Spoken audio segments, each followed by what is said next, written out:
One of the great questions about what heaven is like that people really like to conjecture about is this. When we're in heaven, are we going to be able to see the things that are taking place on the earth, the good things, the bad things?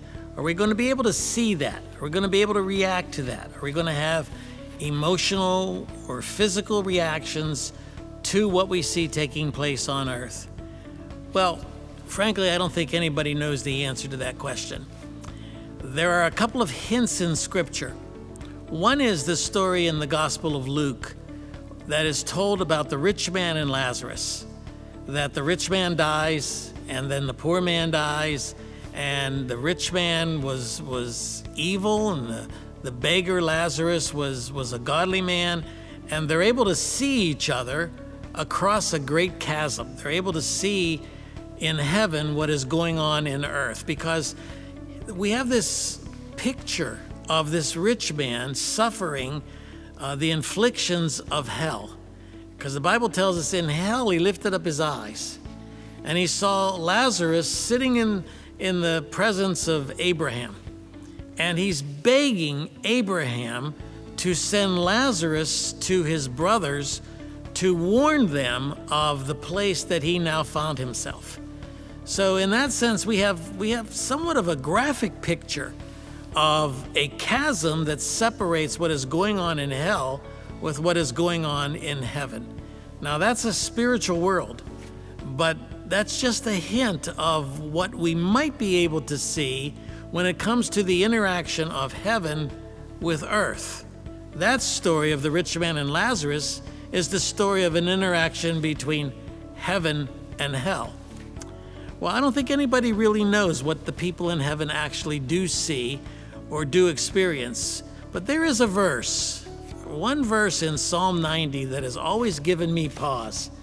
And in Psalm 90, verse 4, it says, "For 1,000 years in God's sight are but as yesterday when it is past, or as a watch in the night."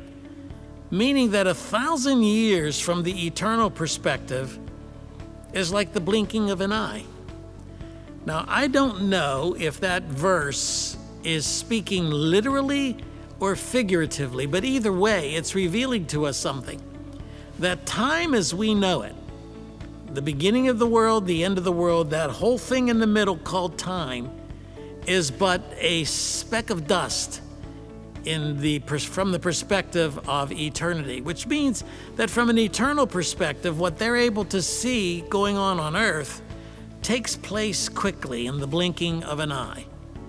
I have a son who is in heaven. I have a son who died when he was 16 years old. And there are many times in the quietness of my moments when I am feeling sorry for myself or wondering what in the world he might be doing at this particular moment, whether he's able to see the pain and the heartache of his parents, and whether or not that affects him. But if this verse is meant to be a literal verse, and there's every indication that it is, but I don't know for sure, then everything that we are experiencing here on earth is but a speck of dust in the whole realm of eternity. So I do believe there is a sense in which that world can interact with our world. We know that spiritually speaking, there's interaction all the time. The spiritual world is all around us. I always like to tell people that, if we could just take a knife and swing into the air and cut what we now know to be space and time and matter, we would cut open an invisible world that would probably frighten us.